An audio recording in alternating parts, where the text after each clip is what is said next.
বন্ধুরা নমস্কার। বিষয় সুরাহার খোঁজে।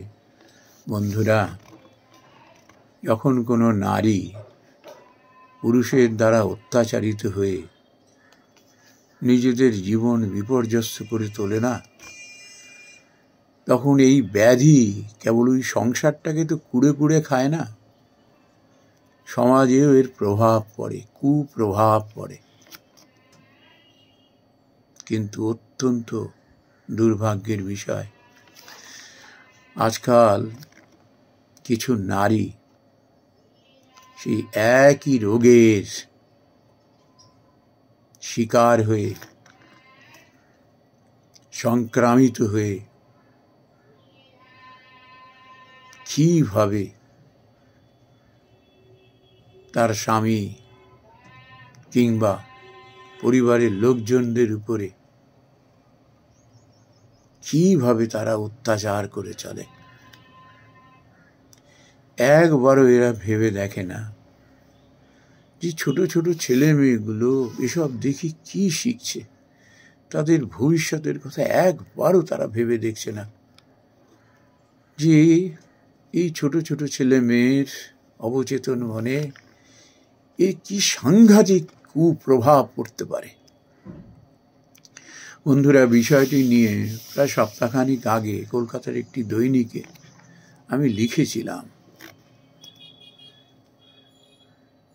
যে কিভাবে কোনো পুরুষ কিংবা নারী এইভাবে অত্যাচারী হয়ে সংসারটাকে তছনছ করে দেয়।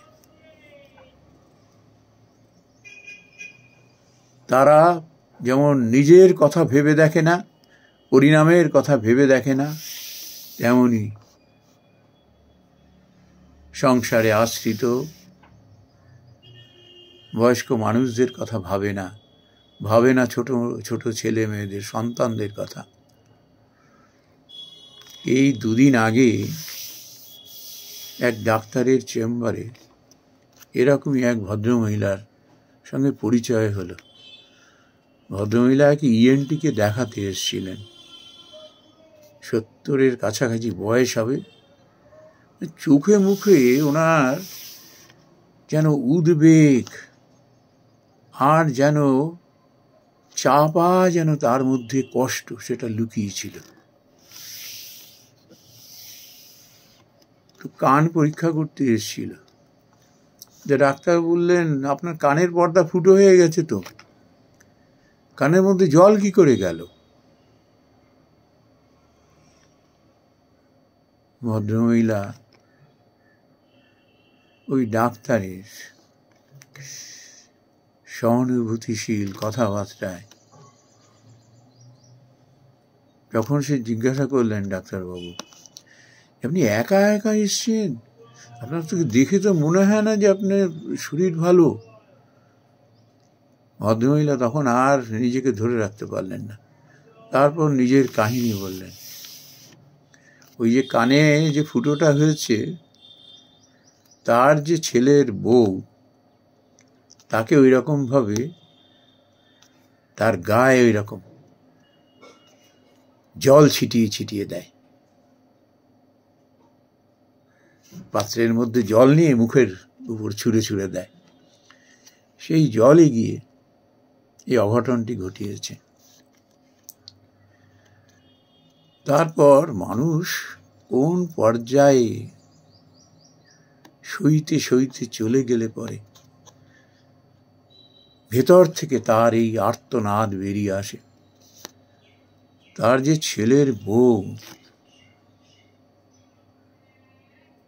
তাকে যেভাবে কুৎসিত ভাবে গালিগালাজ করে, মারধর করে,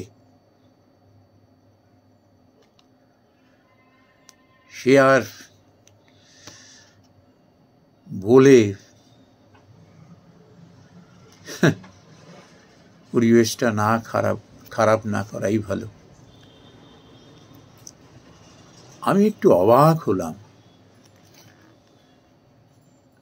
যখন শুনলাম উনি পেনশন পান, নিজে চাকরি করতেন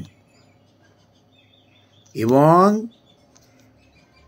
দোতলা বাড়ি, সেই মার্বেলে মুড়ে দেওয়া বাড়ি, নিজের সমস্ত কিছু গ্র্যাচুইটি থেকে টাকা থেকে শুরু করে তার জীবনের যাবতীয় সঞ্চয় তিনি খরচ করে বাড়ি তৈরি করে দিয়েছেন, এদের সুখ সুবিধার জন্য সমস্ত রকম ব্যবস্থা করে দিয়েছেন। অথচ নিজে থাকেন এরকম দিন দরিদ্রের মতো, খেতে দেয় না তাকে। নিজের বাড়িতে নিজের আয়ে সে নিজেই খেতে পারে না, কিন্তু এরা আয়েশ করে চলেছে। কত বড় নিষ্ঠুর হলে পারে এই জিনিস পায়, আর কত বড় মূর্খ।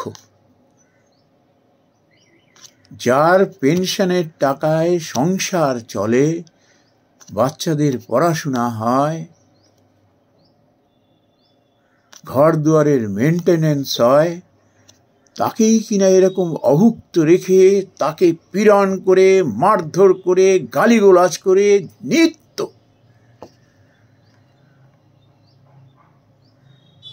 খোঁজ খবর সেবা তো দূরের কথা, একটা সুস্থ মানুষকে দিনের পর দিন অত্যাচার করে এইভাবে।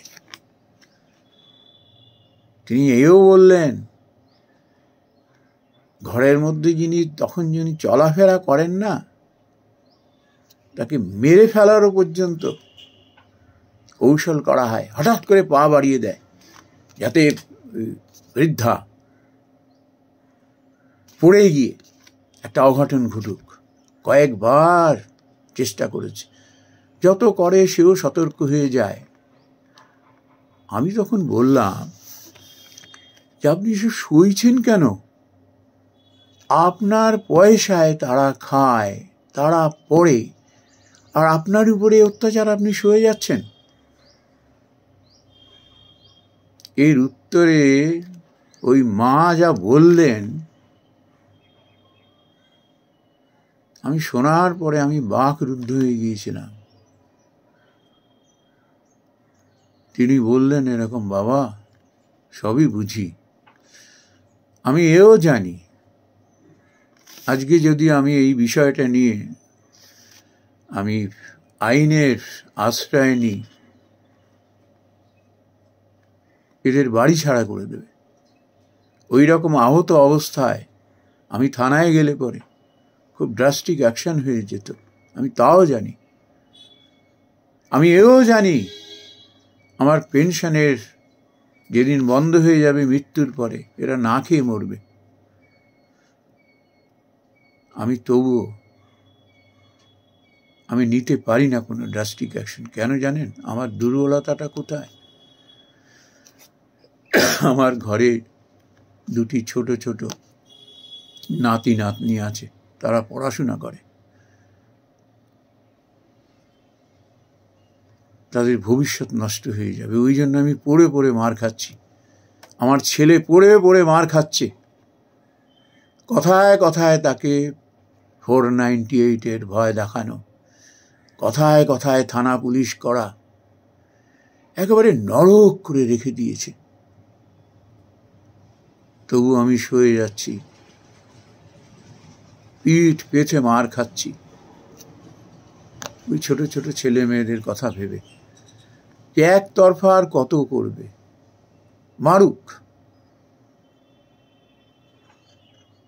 কিন্তু আমি আমার দিক থেকে কোনো অ্যাকশন নিলে পেরে ওই ভবিষ্যতে ছেলে মেয়েদের ভবিষ্যৎ নষ্ট হয়ে যাবে, বাচ্চা দুটির, ও আমি সইতে পারবো না। আমি মরে গিয়েও শান্তি পাবো না। এই জন্য বাবা আমি পড়ে পড়ে মার খাচ্ছি, কিছু করার নেই। বন্ধুরা, এই একই মা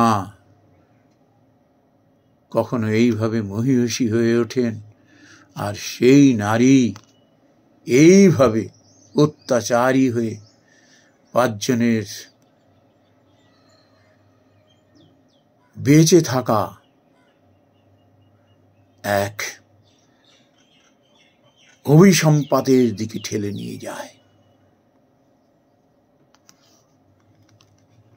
এই ঘটনাটি এই পর্যন্ত। এরপর পরের এপিসোডে আমি এমনই ঘটনা অন্যত্র ঘটে যাওয়া আমি আপনাদের শোনাব, যদি অন্তত এটি শোনার পরে তাদের যদি চৈতন্য জাগে, যদি ছোট ছোট ছেলে মেয়েদের ভবিষ্যতের কথা ভেবে যদি তারা শুধরে যায়। নমস্কার বন্ধুরা।